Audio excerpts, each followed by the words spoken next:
Siyempre, converge kalaban, I guess, kailangan mas mahaba yung minuto mo yun. Maganda naman yung maganda naman lalaro ng mga teammates ko. Lalo na nung first quarter, first half. So, ayun, good thing nakuha namin yung panalo. So, yun yung importante. Musta yung chemistry niyo with George sa'yo? Okay naman. Magaling si George, tapos ano siya na teammate, masaya siya na teammate, so nahahawa niya yung buong team sa sa energy niya, so Okay, mukhang di mo na kailangan i-score ng marami-rami dahil George King. mas okay nga yun, mas bawas yung load sa akin.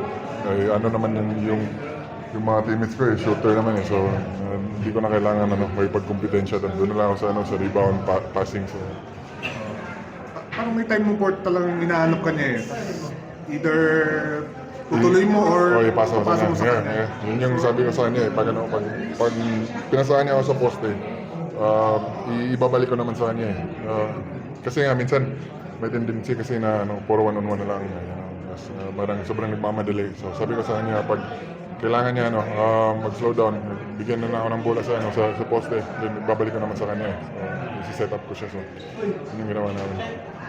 Parang kahit sa warm-up, ginagawa niyo yun Yeah? Diba? Oo. Yun kahit sa practice yun namin.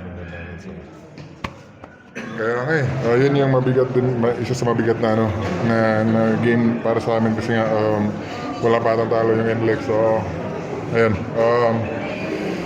For sure, mahirap na game yun. Pero yun nga, paghahandaan namin yun. May ilang days pa naman gawin para mag-handaan.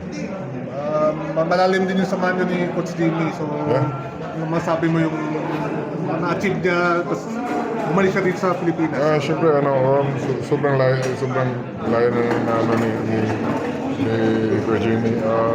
Tagal ko siya nang kasama, and then hindi na ako nagulat nung naging head coach siya sa PBA. Kasi nga, naman siya talaga siya yun talaga yung niya, kahit nung magkasama pa kami, leader na talaga siya so hindi na ako nagulat nung naging head coach siya ng NLEX. So, ayun. Alam ko ganda yung start ng NLEX dahil sa inyo. So, and siyempre, rin yung matasin yung experience niya, lalo na sa NBA, di ba? So, yeah.